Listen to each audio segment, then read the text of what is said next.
Hello दोस्तों, कैसे हैं आप सारे। लेके आ गए मैं आपके लिए आज का आपका सेशन ऑन हिस्ट्री, जो आपका इंडिया का क्रैश कोर्स चल रही है। शुरू करते हैं आपका लेक्चर बिना किसी देरी के। तो आज हम पढ़ने वाले हैं आपका इंडियन नेशनल मूवमेंट, ठीक है। और मतलब ऐसे पढ़ेंगे कि आपको ये एक क्रैश कोर्स की तरह भी पढ़ाऊंगा मैं, प्लस आपको बेसिक आइडिया तो होगा ही, नहीं है तो आपको बेसिक आइडिया भी हो जाएगा। ओके, तो ये शुरू करते हैं आपका सेशन, लेकिन उससे पहले जो कोई इंपॉर्टेंट बातें करनी है वो कर लेते हैं।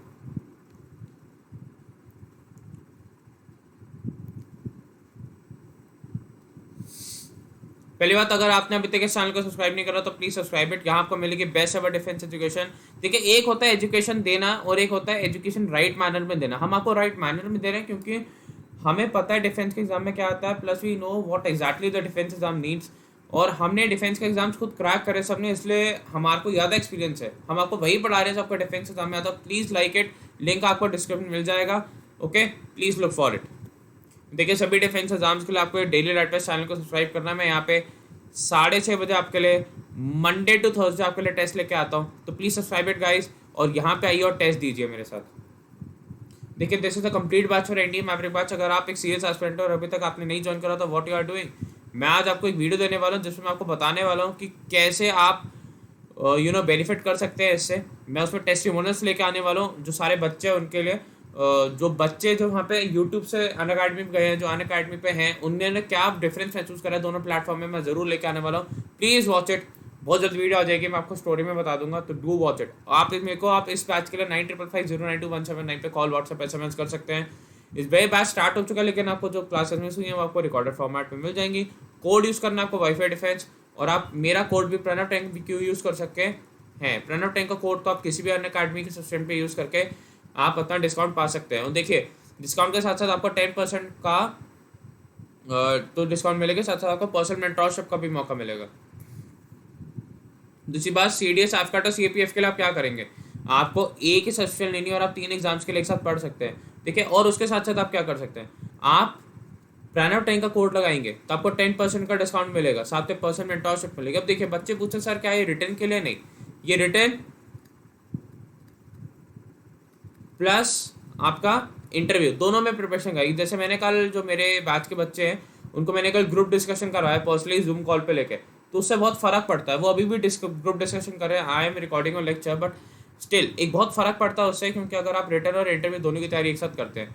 आप अन्य जानकारी के लिए मेरे से 9555092179 पे कॉल व्हाट्सएप SMS मेरे को कर सकते हैं। तो आज वेट किसी कर रहे हैं, जल्दी सब्सक्राइब करिए इसे। देखिए, उसके बाद अनअकैडमी के फायदे, आप घर बैठे बैठे सीख सकते हैं। अनलिमिटेड कोर्सेस अपने घर से सीख सकते हैं, सारे कोर्सेस सीख सकते हैं, अनलिमिटेड एक्सेस है। सारे टॉप एजुकेटर आपको एक प्लेटफॉर्म पे मिलेंगे, एग्जॉस्टिव कवरेज होता है सारे सिलेबस का, डाउट क्लियरिंग सेशंस होता है रेगुलरली, और लाइव टेस्ट सीरीज होती है।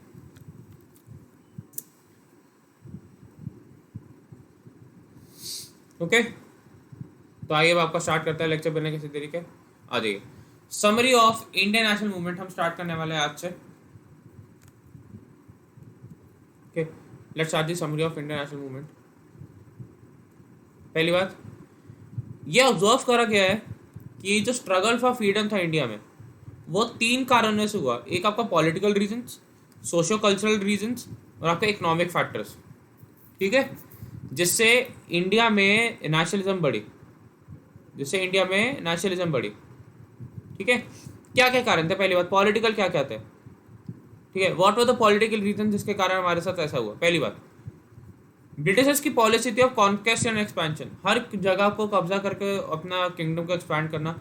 रिवॉल्ट ऑफ 1857 में हमारे को बहुत हिम्मत दी, बहुत ज़्यादा हिम्मत दी हमारे को रिवॉल्ट ऑफ 1857 में। पॉलिटिकल और एडमिनिस्ट्रेटिव यूनिफिकेशन, जैसा आपका रूल ऑफ लॉ, कि पॉलिटिकल भी वही देखेगा और एडमिन भी वही करेगा, तो फायदा किस बात का। आप तो पॉलिटिकल किसी और को दो जो रूल्स बनाएगा, फिर आपसे एडमिन लो, या आप एडमिन लेके और किसी को पॉलिटिकल दो, आप पॉलिटिकल लेके किसी को एडमिन दो। लेकिन नहीं, दोनों एक साथ कर रहे थे और हमारे लिए रूल्स बनाए थे और हमसे नहीं पूछ रहे थे। यही तो साइमन कमीशन में हुआ था, रूल हमारे लिए बने लेकिन हमसे नहीं पूछा क्यों बनाए। उसके बाद impact of social religious movements हुए थे सोशल कल्चरल में। Spread of modern and western education, हमारे जो कल्चर्स उनसे छेड़खानी करे जा रही थी, कुछ ठीक करे थे, सती ठीक कराने के सती के साथ छेड़खानी करनी चाहिए थी, उसको हटाना चाहिए था, विडो री मैरिज करवाना चाहिए था, फिर वुमेन एजुकेशन होनी चाहिए, लेकिन लोगों ने इसको भी गलत सेंस में लिया। लेकिन बहुत और चीज़ें करी, लाइक टेम्पल और मॉस्क के लैंड्स को आप क्या कहते हैं टैक्सेबल बना देंगे, ठीक है। फिर फेस्टिवल्स नहीं सेलिब्रेट करने देंगे। फिर आपका जलियांवाला बाग का जो मैसेकर हुआ था, पीपल वहाँ पे क्यों इकट्ठे हुए थे, लोग वहाँ पे इकट्ठे हुए थे टू सेलिब्रेट बैसाखी। वहाँ पे बैसाखी का त्यौहार जो पर्व है उसको मनाने के लिए सेलिब्रेट मतलब इकट्ठे हुए थे, लेकिन वहाँ गोली चला दी आपने। तो सोशल कल्चरल भी आप बहुत ज़्यादा कर रहे थे। फिर अब प्रेस पे आप वर्नाकुलर प्रेस एक्ट ले आए, ठीक है। फिर आप रेशियली डिस्क्रिमिनेट कर रहे हैं लोगों के अगेंस्ट। सेम काम कर रहे हैं ब्रिटिशर्स और आपके इंडियंस, लेकिन अलग अलग आप पेमेंट दे रहे हैं। उसका इकोनॉमिक एक्सप्लॉयटेशन बहुत थी बाय ब्रिटिशर्स, ठीक है। बहुत वो कर रहे थे डिफरेंट पॉलिसीज़ के अंडर। इकोनॉमिक पॉलिसीज़ जैसे मतलब इकोनिफिकेशन ऑफ द कंट्री में डायरेक्ट इम्पैक्ट था। ट्रेन बना रहे तो अपने लिए बना रहे, हमारे लिए नहीं। अब इंट्रोडक्शन ऑफ रेलवेज था, लेकिन वो हमारे लिए नहीं था, दूसरों के लिए था। जो भी इंफ्रास्ट्रक्चर बन रहा था वो मतलब हमारे लिए नहीं बन रहा था, वो उनके लिए बन रहा था ताकि उनके एक्सपोर्ट्स अच्छे हो जाए। अब 28 दिसंबर 1885 को बनी आपकी इंडियन नेशनल कांग्रेस, जिसे फाउंड करा गया आपके गोकुलदास तेजपाल संस्कृत स्कूल के भीतर आपके बॉम्बे में। इसको डब्ल्यू सी बनर्जी ने प्रेसाइड करा था और अटेंड करा था सिर्फ 72 लोगों ने। एओ ह्यूम ने एक बहुत मेजर रोल प्ले करा था इसके आईएनसी के फाउंडेशन में। एम क्या था? एम था, देखिए क्या था कि आपको एक सेफ्टी वाल्व देनी है ब्रिटिशर्स को। क्या ब्रिटिश कहते हो, देखो हमारे को तो लोग कह रहे हैं ना कि हमारे को तो हमने तो क्या कह सकते हो कि हम क्वेश्चनेबल हैं लोगों को थ्रू आईएनसी, लेकिन आईएनसी उनका उनका पपेट था, उनका पपेट था बहुत सालों तक। ब्रिटिश गवर्नमेंट जब भी कुछ उस पर आरोप लगते कि आप गलत कर रहे हो, आप कहते हैं आप आईएनसी से पूछ लो। आईएनसी तो एक है ना, इंडियन नेशनल कांग्रेस, वो अगर कहते कि गलत है तो गलत है। अब वो उनके चमचे थे, वो बोलते नहीं थे। एओ ह्यूम ने सर्व करा पहले सेक्रेटरी जनरल आईएनसी का, ठीक है। ये कभी भी नेवर प्रेसिडेंट, कभी भी प्रेसिडेंट नहीं बने, पूछ सकते हैं। उसके बाद लेकिन कांग्रेस का असली एम क्या था? रियल एम तो कांग्रेस क्या था, भले ब्रिटिश कुछ भी कहे, कांग्रेस का असली एम क्या था कि इंडियन यूथ को पॉलिटिकल एजिटेशन में मतलब पॉलिटिकल लड़ाई में ट्रेन करना है और ऑर्गेनाइज करना है, या एक पब्लिक ओपिनियन क्रिएट करना है कंट्री में, पब्लिक तक पहुंचाने अपना मैसेज, ठीक है। और इसके लिए एनुअल सेशन का जो मेथड था उसको यूज करते थे, जहाँ डिस्कस करते थे प्रॉब्लम और पास करते थे रेजोल्यूशन। लेकिन रेजोल्यूशन पास करने से क्या हो रहा है? अब साल में एक बार मिल रहे हैं 3 दिन, ठीक है, न्यू ईयर एक साथ बना रहे हैं, लेकिन फायदा क्या है उसका? आपको अगर रेजोल्यूशन पास करना तो आपको नेशनलिस्टिक मूवमेंट्स करनी पड़ेंगी, आपको जगह जगह पर धरने निकालने पड़ेंगे, तभी तो होगा आपका। द फर्स्ट और early phase of Indian nationalism, इसको हम मॉडरेट भी कहते हैं, 1885 से लेकर 1905। मॉडरेट मतलब बिल्कुल ही आराम से कि बस उन्होंने कुछ करा अगेंस्ट एक स्टेटमेंट निकाल दो एसी रूम में बैठे हुए। मॉडरेट लीडर्स कौन कौन से तो पूछ सकते हैं आपके, एक था W C Banerjee, Gopal Krishna Gokhale, R C Dutt, Firoz Shah Mehta और जॉर्ज यूल, ये आपके मॉडरेट लीडर्स है। मॉडरेट का पूरा फेथ था ब्रिटिश गवर्नमेंट ने, ठीक है, बिल्कुल एक पूरा फेथ था कि ब्रिटिश कभी कुछ गलत कर ही नहीं सकते। और इन्होंने पीपीपी पास करा हुआ था, प्रोटेस्ट करोगे, प्रेयर करोगे और पिटीशन निकाल दो। लेकिन उससे फायदा क्या होने वाला था? क्योंकि जब उन्होंने कान बंद करे में, तो आप प्रोटेस्ट कितना भी कर लो कोई फर्क नहीं पड़ता, प्रेयर कितनी भी कर लो फर्क नहीं पड़ता, पिटीशन कितनी भी दे दो फर्क नहीं पड़ता। वो गांधी जी के बंदर बने हुए थे, ठीक है। ब्रिटिशर्स कुछ बुरा सुनते नहीं थे क्योंकि उनके बुराई उनके लिए थी, कुछ बुरा देखते नहीं थे क्योंकि बुरा वही कर रहे थे, और ना बुरा बोलते थे क्योंकि बुराई उन्हीं की हो रही थी, तो कहते थे बिल्कुल चुप रहो। अब इसके बाद मॉडरेट के मेथड से कोई खुश नहीं था। No one was happy with the moderate method. यार सब कह रहे थे क्या क्या रहे हो आप, ये पीपीपी क्या कर रहे हो, वो व्हाट इज पीपीपी? हम पागल बना रहे हैं अपना, ये पागल बना रहे हैं हमारे को मिलके सारे बच्चे। अब समझ लो मैं क्या कहना था। थोड़ा हंसी मजाक बनता है, चलो ठीक है। अब एक्सट्रीमिज्म शुरू हो गया। एक्सट्रीमिज्म का मतलब क्या था कि यार हमारे को एक्सट्रीम होना पड़ेगा, थोड़ा सा हमारे को धरनों पे बैठना पड़ेगा, हमारे को उनके डेली लाइफ को डिस्टर्ब करना पड़ेगा, उन्हें बताना पड़ेगा कि हाँ हमें कष्ट हो रहा है, कि सारी दुनिया को कष्ट हो रहा है आपसे। उन्होंने क्या करा फिर? एक्सट्रीमिज्म इंडियन नेशनल कांग्रेस में 1892 से आने लगी। एक्सट्रीमिस्ट लीडर थे आपके लाला लाजपत राय, बाल गंगाधर तिलक और आपके बचेंद्र बिपिन चंद्र पाल, लाल बाल पाल।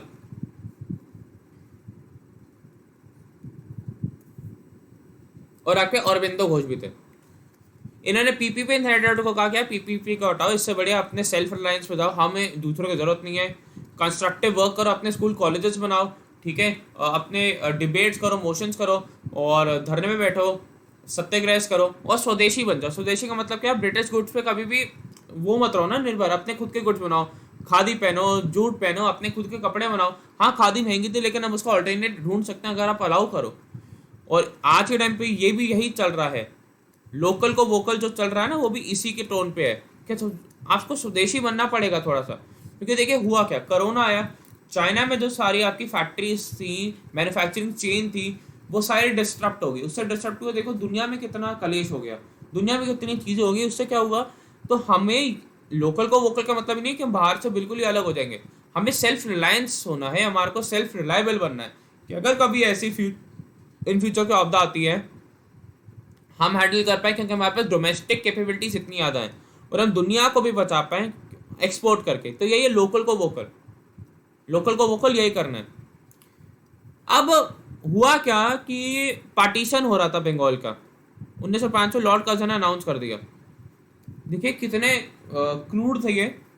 आपको बताओगे बंगाल का जो एरिया था वो ऐसा था कुछ, इन्होंने पार्टीशन करा तो ऐसा एरिया हो गया कि साइड आपके हिंदू मेजॉरिटी और मुस्लिम माइनॉरिटी हो गई।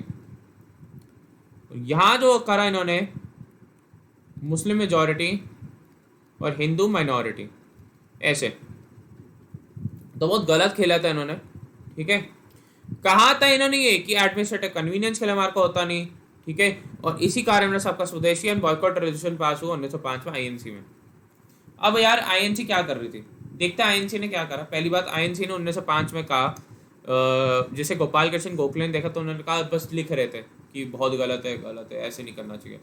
1906 का कांग्रेस सेशन पहली दादा भाई नौरोजी ने करा और इसमें आपका पहली बार स्वराज शब्द यूज हुआ था। Swaraj word use for the first time, Swaraj word used for first time, पहली बार आपका स्वराज शब्द यूज हुआ। ठीक है, कांग्रेस के सेशन में, जैसे दादा भाई नौरोजी ने करा था 1906 में। और अभी भी यही कह रहे थे यार कि करना क्या है, लिखते रहो बस और कुछ और नहीं करना, हमें ब्रिटिशर्स को हार्म नहीं करना क्योंकि वो हमारे लिए काम कर रहे हैं। अब पारा तब हाई हो गया, सर के ऊपर से पानी तब चला गया जब 1907 में कांग्रेस सेशन में मुक्केबाजी होगी। सूरत नाम के बैंक ऑफ रिवर तापी या तप्ती, जिसे फिरोज शाह मेहता देख रहे थे, जहां पे due to differences between moderates and extremist, moderates और एक्सट्रीमिस्ट के बीच में बहुत डिफरेंसेस हो गया। वो कह रहे यार अब नहीं होगा हमारे से, पहला स्प्लिट आकर हो गया कांग्रेस में, स्प्लिट होगा बिल्कुल। ठीक है, मॉडरेट्स ही रह गए बस आपके और एक्सट्रीमिस्ट बिल्कुल अलग हो गए। उसके बाद क्या होता है, मुस्लिम लीग फाउंड होती है आपकी 1906 में आगा खान III के द्वारा और आपके मोहसिन मुल्क के द्वारा।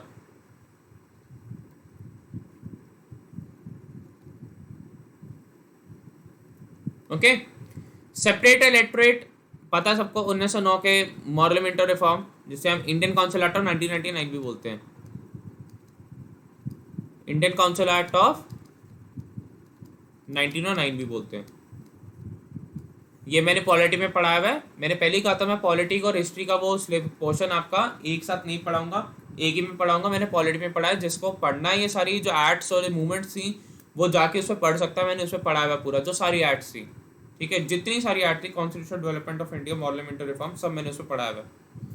ठीक है, सेपरेट और इलेक्टोरेट्स आगे मुस्लिम से मुस्लिम को वोट कर सकता है। उसके बाद आपके गदर मूवमेंट, जैसे लाला हरदयाल ने स्टार्ट करा था आपको 1913 में। ठीक है, और इन्होंने गदर पार्टी फाउंड करी आपकी 1 नवंबर 1913 में आपकी कोर्टलैंड में। इसका हेडक्वार्टर था आपका युगंतर आश्रम जो कि आपका सैन फ्रांसिस्को में था। और इन्होंने गदर जर्नल स्टार्ट करी, गदर न्यूज़पेपर, जिसपे कह रहे थे हमारे को गदर ही करनी पड़ेगी, हमारे को इनके अगेंस्ट आंदोलन करना पड़ेगा, हमारे को इनके अगेंस्ट आवाज़ उठानी पड़ेगी। फिर आपको एक कोंगाटा मारू इंसिडेंट बहुत फेमस है। ठीक है, जिसमें एक शिप थी आपकी कोंगाटा मारू, ये जापानीज शिप थी जो कनाडा की तरफ जा रही थी। तब तक ये रूल पास हो गया कि कोई भी शिप जिसपे इंडियन माइग्रेंट्स होंगे उन्हें डिवोट करने दिया नहीं जाएगा। अब कनाडा चाहता तो कर सकता था कि हाँ आप करने दो, आप यहाँ पे आने दो, लेकिन उसे मना कर दिया। उससे क्या हुआ, जब ये लोग पहुंचे आपके पहली बात उस टाइम पे आपका वर्ल्ड वॉर 1 भी ब्रेक हो गया था, तो उस कारण भी कनाडा में मना कर दिया। लेकिन जब इंडिया लोग पहुंचे कोलकाता तो उनको बुरी तरह मारा गया, बुरी तरह जख्मी करा गया। तो इसलिए कनाडा पे एक ब्लॉट है। अब कोमगाटा मारू इंसिडेंट, ये एक बोट का नाम था कोमगाटा मारू, इस सितंबर 1914 में हुआ था। और इसके लिए इंडिया ने एक कमेटी सेटअप करी इसको देखते हुए, ठीक है, शोर कमेटी, जिससे ये लीगल बैटल फाइल करने वाले थे पैसेंजर्स का, कि आपने मारा कैसे, आपने क्यों नहीं उतरने दिया। ये कोई चोर थे, मोचक्के थे, ये कोई वर्ल्ड वॉर 1 में हिस्सा लेने आए थे, ये नॉर्मल इंडियंस है जो भागना चाहते थे ब्रिटिश के ऑपरेशन से। ओके, 1914 में आपका पहला विश्व युद्ध भी ब्रेकआउट हो गया, फर्स्ट वर्ल्ड वॉर। तिलक ने अप्रैल 1916 में कहा, इन्होंने होम रूल लीग स्टार्ट कर दी आपकी एनी बेसेंट के साथ मिलकर। और एनी बेसेंट वही थी जो आपकी फर्स्ट वुमेन प्रेसिडेंट थी।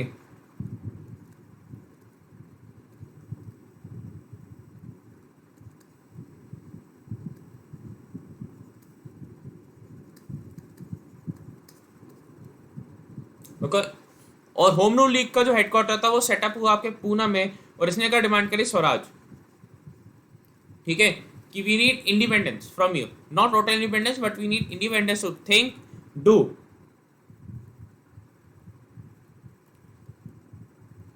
एनी बेसेंट ने फिर आपकी सितंबर 1916 में होम रूल मूवमेंट स्टार्ट कर दी वुमेन्स की, और इसका हेडक्वार्टर आपका आदियार नियर मद्रास सेटअप करा।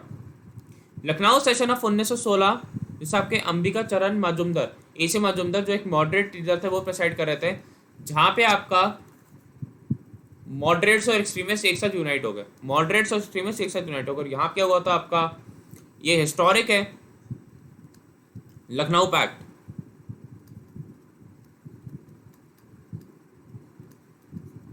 जिसमें आपकी मुस्लिम लीग प्लस आईएनसी पैक्ट करा कि हाँ सेपरेट इलेक्टोरेट्स फॉर मुस्लिम, और इसी से हमने फाउंडेशन रखी for what, foundation of partition.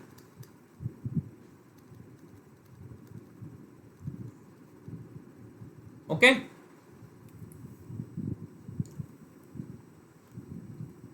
उसके बाद आता है आपका गवर्नमेंट ऑफ इंडिया एक्ट 1919 में, जिसे हम क्या कहते हैं आपका मॉन्टेगो कंसेप्ट फॉर, ये फिर से मैं बता रहा हूँ, हमने पॉलिटी में कवर करा हुआ, जाके वहां देख सकते हैं। इसको पास करा गया तो एक इससे आपकी रिस्पॉन्सिबल गवर्नमेंट इंडिया में स्टैब्लिश हुई। Responsible government was established in India. 9 जनवरी 1915 गांधी जी आए वापस इंडिया साउथ अफ्रीका से एट द एज ऑफ 46। यहीं से डायनेमिक्स चेंज हो जाते हैं आपके इंडियन नेशनल मूवमेंट के। यहां तक अभी तक आपका चल रहा था क्या, एक मॉडरेट स्ट्रगल, यहां तक आपका चल रहा था सिर्फ एक मॉडरेट स्ट्रगल।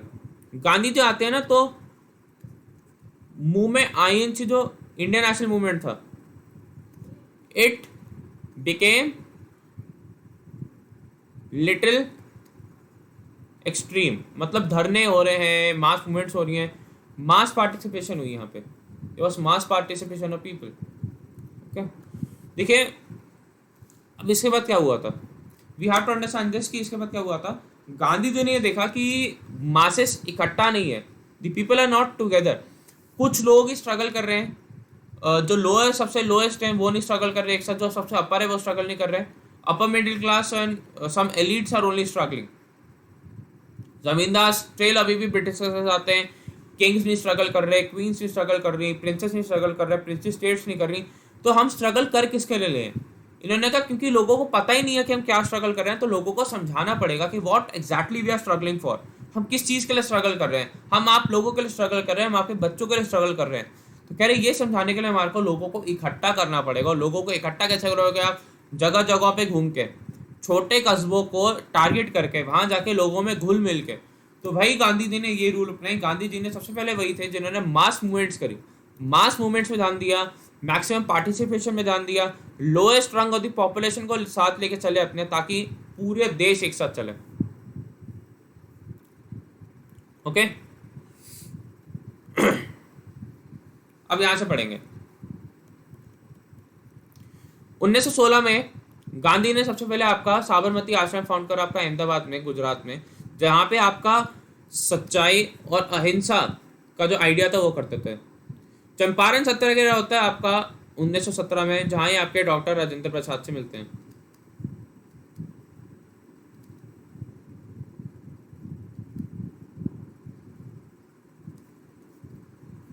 इन्होंने क्या करा था, देखिए इसमें क्या था, चंपारण में आपका 3 कतिया सिस्टम होता था, आपको 1/3 ऑफ दी जो लैंड था उस पर आपको ओपीएम उगाना पड़ता था। अब वहाँ पे जब ब्रिटिशर्स ओपीएम लेते थे तो ठीक है, लेकिन ब्रिटेन में क्या हुआ कि सिंथेटिक डाई का आविष्कार हो गया तो ओपीएम की डिमांड कम होगी। अब कह रहे जब हमारे पास पैसे ही नहीं आ रहे तो हम आपको रेवेन्यू कैसे देते, आपको टैक्स कैसे देते, लेकिन ब्रिटिशर्स मान ही नहीं रहे। तो हुआ फिर ये प्रोटेस्ट हुआ, गांधी जी ने चंपारण सत्याग्रह करा। कंक्लूजन हुआ कि ब्रिटिशर्स ने हाँ गांधी जी की बात मानी, टैक्सेस जो दे सकता था वो देगा, और उन्हें ये कॉन्ट्रैक्ट जो अभी वाला वो कंप्लीट करना पड़ेगा, और उसके बाद उनकी मर्जी है कि वो ओपीएम उगाना चाहते हैं नहीं। तो ये हुआ था चंपारण सत्याग्रह में। आपने कॉन्ट्रैक्ट करा होगा ना पहले कि हाँ आपको ये वाला कॉन्ट्रैक्ट मानना पड़ेगा जो भी है कॉन्ट्रैक्ट, कि हाँ मैं इस साल वो ओपीएम उगाऊंगा तो आप इस साल उगाइए, जो टैक्स दे सकता है वो टैक्स देगा, और नेक्स्ट ईयर से आपके ऊपर है कि आप ओपीएम उगाना चाहते हैं या नहीं। फिर आपका हुआ खेड़ा सत्याग्रह, ये भी कॉटन मिल्क वाले थे, ये भी ऑलमोस्ट सेम ही था, ठीक है। इसमें इन्हें सरदार वल्लभ भाई पटेल मिले, सरदार जी मिले इन्हें, ओके। फिर होता आपका अहमदाबाद की मिल स्ट्राइक 1918 में। इसमें यह था कि अहमदाबाद में प्लेग आता था, तो जो प्लेग बोनस था वो चाहते थे कि वो इंक्रीज हो प्लेग बोनस जो वर्कर्स थे, लेकिन वो कर नहीं रहे थे मिल ओनर्स, तो 50% चाहते थे। फिर एंड में गांधी जी के धरने के कारण 35% प्लेग बोनस मिला इन्हें। और इसमें इतना गांधी जी का हो रहा था कि जिसकी मिल थी उसकी खुद की सिस्टर, रियल सिस्टर, इसमें आके प्रोटेस्ट में बैठी थी कि भैया आपको करना ही पड़ेगा। फिर होता आपका राउलेट एक्ट सत्याग्रह फरवरी 1919 में, ठीक है। गांधी जी ने इस सत्याग्रह सभा का फाउंड करा था फरवरी 1919 में to protest against the Rowlatt Satyagraha. इस मूवमेंट में student, middle class, labour, capitalist सबने पार्टिसिपेट करा, और कांग्रेस उस टाइम पे एक ऑर्गेनाइजेशन की तरह कहीं नहीं थी। Gandhi ji was like the one man army, he was actually the one man army, ठीक है। कुछ नहीं कर पा रही थी कांग्रेस यार कहीं पे भी, बिल्कुल गांधी जी तो कर रहे थे। और ये पहली मास मूवमेंट थी गांधी जी की। पूछते हैं क्या आपका नॉन कॉपरेशन मूवमेंट पहली मास मूवमेंट थी? नहीं, आपकी ये पहली मास मूवमेंट थी।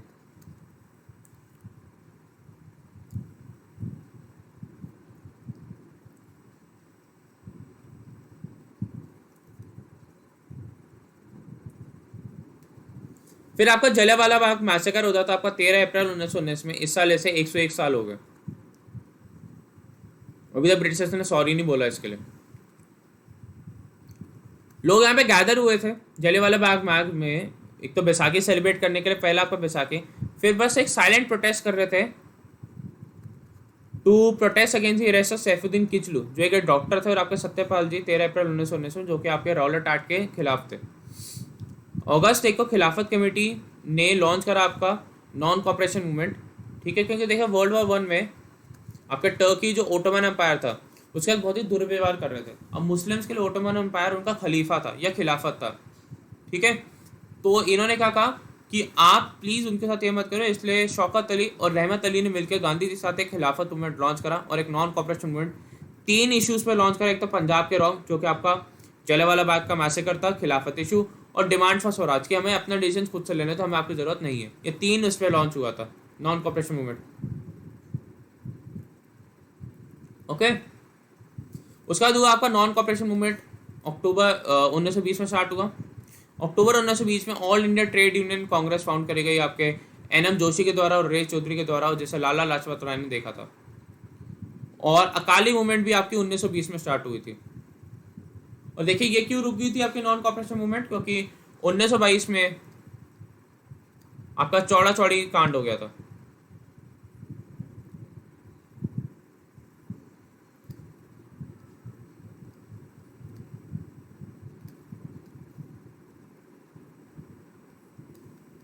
ओके 1925 में SGPC शिरोमणि गुरुद्वारा प्रबंधक कमेटी ने फाउंड हुई थी। शिरोमणि गुरुद्वारा प्रबंधक कमेटी फाउंड हुई थी। कांग्रेस खिलाफत स्वराज पार्टी उसके बाद फाउंड करेगी, क्योंकि उस टाइम इलेक्शंस होने थे, लेकिन गांधी जी ने कहा कि नहीं, हम इलेक्शंस नहीं लड़ेंगे, हमें अपना खुद से करना अलग से, हमें अपनी अलग से एक पहचान बनानी है। लेकिन कांग्रेस को कुछ लोग थे लाइक आपका CR दास और मोतीलाल नेहरू, उन्होंने क्या कहा था कि हमारे को इलेक्शंस लड़ने चाहिए, हमें पावर अपने हाथ में लेनी चाहिए, हमारे पास पॉलिटिकल पावर चाहिए। लेकिन गांधी जी ने कहा ये पॉलिटिकल पावर से दिखावे की है, आपको कुछ ऑफिशियल कैपेसिटी में रखेंगे नहीं, आप बोलते रहोगे, आपकी सुनेंगे नहीं, आपको नंबर्स में ओवर पावर कर देंगे। तो इसलिए ये कांग्रेस का सेकंड स्प्लिट हो गया।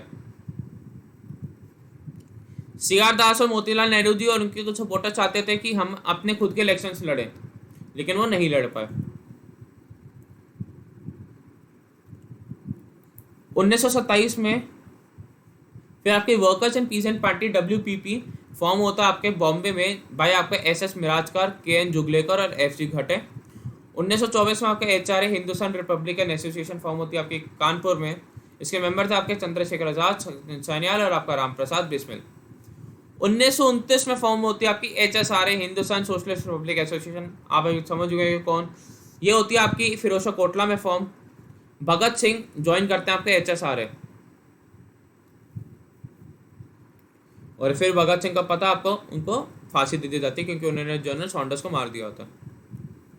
9 अगस्त 1925 में काकोली ट्रेन डकआउट होती है। इस कॉन्स्पिरेसी में राम प्रसाद बिस्मिल, राजेंद्र लहरी, रोशन लाल और आपके अशफाक उल्लाह खान को सजाए मौत दे दी जाती है और उन्हें फांसी की सजा सुना दी जाती है। ठीक है, इन्होंने ट्रेन लूट ली थी जिसमें आपके लेके जाया जा रहा था क्या, माल। ऐसा सुनने में आता, लेकिन उस ट्रेन में कुछ नहीं था। उन्हें पकड़ लिया गया और इन्हें फांसी दे दी गई। 23 मार्च 1931 को भगत सिंह, राजगुरु और सुखदेव को लाहौर कॉन्स्पिरेसी केस में सॉन्डर्स की हत्या तो करी थी, साथ में उन्होंने लाहौर असेंबली के जो हो रहा था, लाहौर में असेंबली हो रही थी गवर्नमेंट की, उसमें इन्होंने बॉम्ब फेंके थे। ठीक है, तो इसलिए भी इन्हें दे देता था क्योंकि पब्लिकल हार्म करना चाहता था, तो इन्हें फिर सजाए मौत दे दी जाती है। दे वर हैंड टिल डेथ।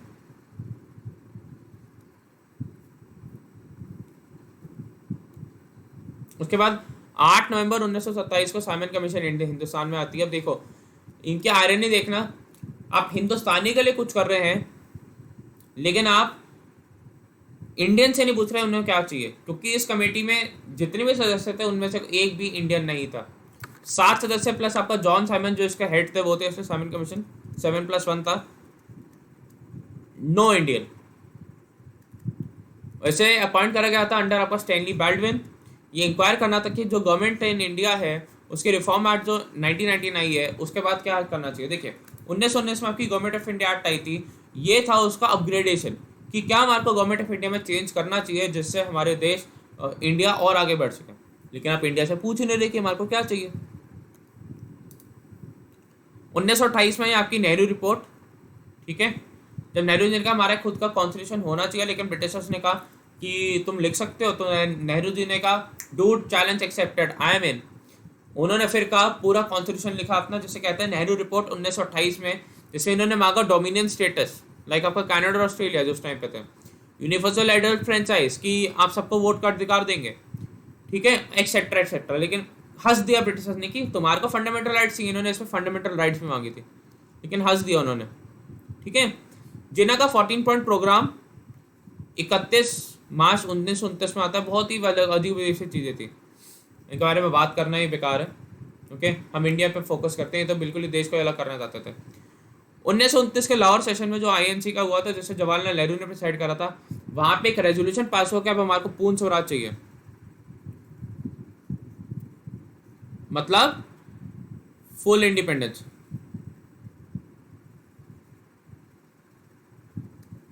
ठीक है, और इसे कांग्रेस ने लॉन्च करा था। ठीक है, और यहाँ से लॉन्च हुई आपकी civil disobedience movement Gandhi ji के लीडरशिप के अंडर। ये बिहार अर्थक्वेक के टाइम पे इसको रोक देना पड़ा था, बिहार अर्थक्वेक के टाइम पे। 26 जनवरी 1930 में पहली दफा आपका इंडिपेंडेंस डे बनाया गया, आपके फर्स्ट टाइम। इसलिए हम 26 जनवरी को आपका रिपब्लिक डे भी बनाते हैं। सिविल डिसोबीडियंस मूवमेंट आपका स्टार्ट हुआ दांडी मार्च के साथ।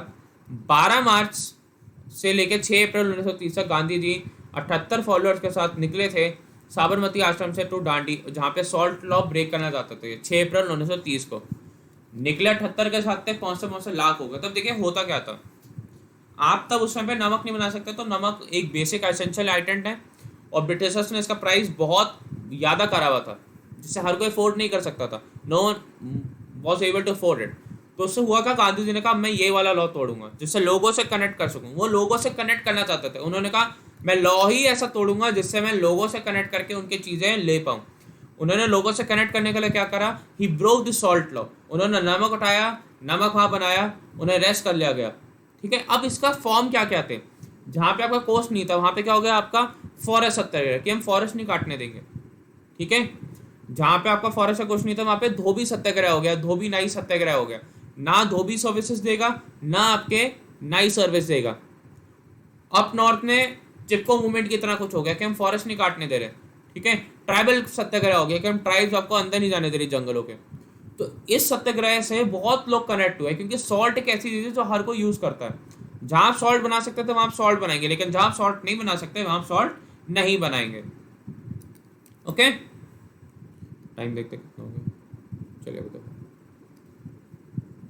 उसके बाद आपका 12 नवंबर 1930 को होती है आपकी पहली राउंड टेबल कॉन्फ्रेंस यूके में।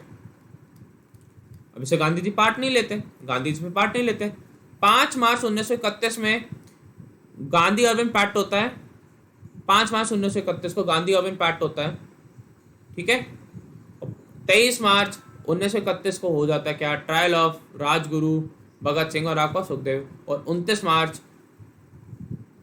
से पहले पहले इन्हें मार दिया जाता है। देखिए होता क्या है, गांधी अर्बन पैक्ट में 3 चीज होती हैं। पहली बात कहते हैं आप जो क्या कहते होते हैं, जिन्होंने हथियार हाथ में लिया पुनः हैंग कर सकते हो, गांधी जी मान जाते हैं।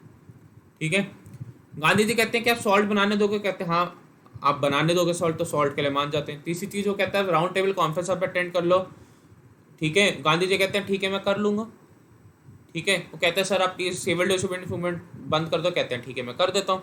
और भी बहुत चीज़ होती है, लाइक आप रेवेन्यू कम कर दो, जैसे आपने प्रॉपर्टी छीनी है उसका प्रॉपर्टी वापस कर दो, गांधी जी कहते हैं। लेकिन एक पॉइंट जो मेरे को पसंद नहीं आता वो था कि क्यों माने कि हाँ इनको पता था अगर कि भगत सिंह ने ऐसा करा है, चाहते बचा सकते थे, लेकिन कुछ रीज़न रहा होगा जो इन्होंने नहीं बचाया फॉर द ग्रेटर गुड। अगर चाहते थे बचा लेते।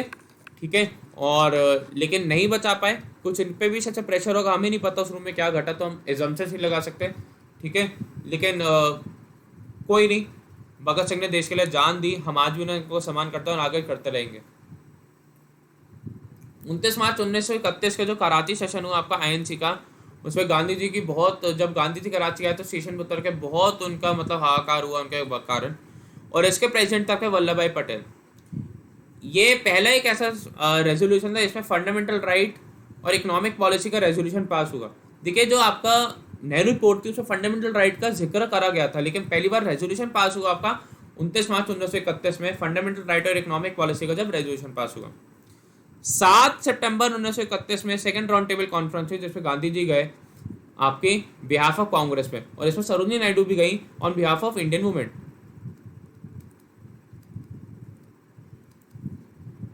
ओके, ये कांग्रेस फेल हो जाती है, मतलब ये Congress I think conference fail हो जाती है। 16 अगस्त 1932 में आपका आता है कॉमनल अवार्ड। अगर आपको कॉमनल और रैमसे मैकडॉनल्ड अवार्ड पढ़ना है तो आप मेरा पॉलिटिकल सेशन जरूर जाके देखें। 26 सितंबर को होता है 1932 का कपूना पैक्ट साइन होता है। फिर से जाके मैं कहूँगा प्लीज पॉलिटिकल सेशन देखें। मैं बता देता हूँ, ये गांधी जी एंड BR अम्बेडकर के बीच में होता है। नवंबर 1932 में होता है आपका थर्ड राउंड टेबल कॉन्फ्रेंस, जो फिर से फेलियर ही होती है। और BR अम्बेडकर जी एक ऐसे थे जिन्होंने तीनों कॉन्फ्रेंसेस करी थी, एक प्रोमिनेंट लीडर यही थे जिन्होंने ऑल 3 कॉन्फ्रेंस अटेंड करी थी।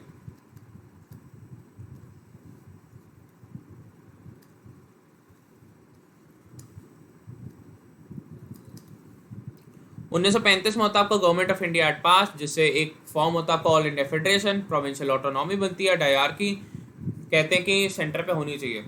क्या मतलब इन सबका पॉलिटिकल एक्शन में जाके देखेंगे आपको सब समझ में आ जाएगा। अब इसके बाद हम पढ़ते हैं आपके क्विट इंडिया मूवमेंट की तरफ, कि क्विट इंडिया मूवमेंट आखिरकार थी क्या। सितंबर 1939 में हुआ आपका सेकेंड वर्ल्ड वॉर ब्रेकआउट, और इंडिया को डिक्लेयर कर दिया गया एक एली, इसके कंसेंट के बिना एक एली डिक्लेयर कर दिया। इंडिया ने कहा हमसे पूछो तो, तुमने पहले वर्ल्ड वॉर में भी प्रॉमिस करा था कि तुम हमारे को, अगर तुम हम तुम्हारा साथ देते हैं तो तुम हमें इंडिपेंडेंस दे दोगे, डोमिनेंस स्टेटस दे दोगे, लेकिन तुम अपने वादों से मुकर रहे। तो आप बताओ आप क्यों करें। 1939 में सुभाष चंद्र बोस ने अपनी कांग्रेस छोड़ दी, क्योंकि गांधी जी ने प्रेसिडेंट ही बनाना चाहते थे। ठीक है, और इन्होंने अपनी एक पार्टी फॉर्म करी, इसका नाम क्या आता है, एक फॉरवर्ड ब्लॉक। ये आपकी लेफ्टिस्ट पार्टी थी। 10 अगस्त 1940 में अगस्त ऑफर आता है आपके लॉर्ड लेलेंटलो वॉइसरॉय के द्वारा, जो उस टाइम पे वॉइसरॉय थे उनके द्वारा, जिससे सपोर्ट फॉर इंडियंस मिलेगा हमारे को सेकेंड वर्ल्ड वॉर में। ठीक है, जिन्हें कहते हैं हम तुम्हें सपोर्ट करने का, कांग्रेस कहती है नहीं। 11 मार्च 1942 में prime minister Winston Churchill announce करते हैं कि हम एक मिशन भेज रहे हैं आपके स्ट्रैफोर्ड क्रिस्प में, से हम क्रिस्प मिशन भी कहते हैं।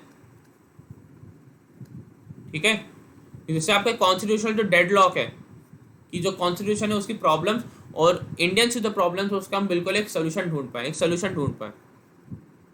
लेकिन क्रिस्प मिशन भी फेल हो जाता है, जैसे क्विट इंडिया मूवमेंट लॉन्च होते हैं, यार अब तो क्विट कर दो, तुम्हारे कुछ बस की है नहीं।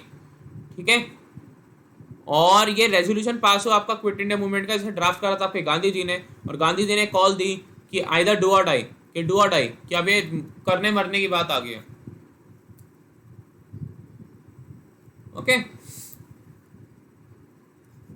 1942 में आई आपकी इंडियन नेशनल आर्मी, जैसे कैप्टन मोहन सिंह और निरंजन गिल ने सिंगापुर में फॉर्म करा। ठीक है, और सुभाष चंद्र बोस ने लिया आपका कमांड और सेकंड हेडक्वार्टर आपके सिंगापुर में इसका कमांड लिया, और आपका रंगून में। ठीक है, कैप्टन मोहन सिंह और निरंजन गिल ने इसे फाउंड करा था, लेकिन सुभाष चंद्र बोस ने इसका कमांड उठाया। ठीक है, 21 अक्टूबर 1943 में आज़ाद हिंद गवर्नमेंट सेटअप होती है आपकी सिंगापुर में, आपके सुभाष चंद्र बोस के अंडर। एक आपका और आपका एक वुमेन रेजिमेंट भी था, जो आपके रानी झांसी भाई के नाम से जाना जाता था। ठीक है, 1945 में होता है आपका सेकेंड वर्ल्ड वॉर एंड हो जाता है। 1945 में होती है आपकी शिमला कॉन्फ्रेंस और आपका वेवल प्लान, जैसे लॉर्ड वेवल प्रपोज करते हैं, जैसे पॉलिटिकल डेडलॉक, मतलब मुस्लिम लीग और आपके इंडियन नेशनल कांग्रेस के बीच जो संबंध थे वो ठीक हो सके, लेकिन नहीं हो पाया।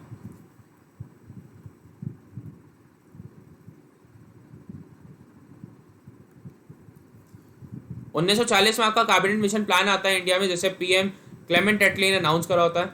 2 सितंबर 1940 में इंटरिम गवर्नमेंट सेटअप होती है आपके जवाहरलाल नेहरू के अंडर।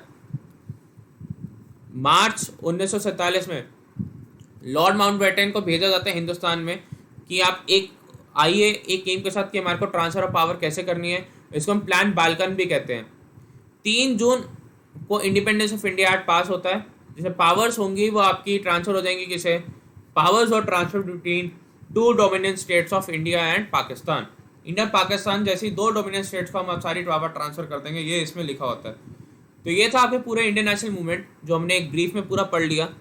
ठीक है, एक 14 मिनट्स के लेक्चर में हम पूरा इसको डोमिनेंट स्टेटस को पूरा खत्म कर दिया हमने, जो आपका इंडियन नेशनल मूवमेंट था। क्योंकि हमने जो पहले के जो बाकी सारी मूवमेंट थी वो हमने किस में पढ़ रखी है आपके, we are studied them in your polity.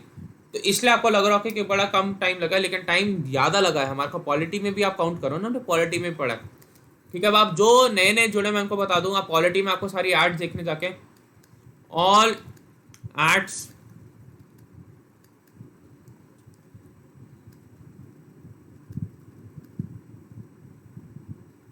all acts by Britishers in India।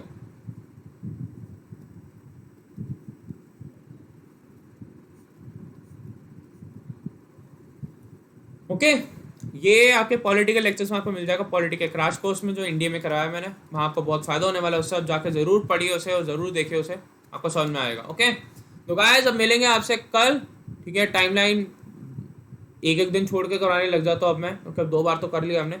तो गाइस अब मिलेंगे आपसे कल। आप बिल्कुल ऐसे साथ बनाए रखिए, आप बिल्कुल ऐसे पढ़ते रहिए, कोई दिक्कत नहीं है और कोई परेशानी नहीं है, बस ऐसे बने रहिए मेरे साथ। और अगर आप कोई अन अकेडमी की लेना चाहते हैं, जो मैं कहूँगा अगर आप एक सीरियस एस्पिरेंट है तो अपने ऊपर थोड़ी इन्वेस्टमेंट करके प्लीज़ लीजिए। तो आपको 9555092179 पे कॉल व्हाट्सएप SMS करना है, आप ज़रूर ले पाएंगे।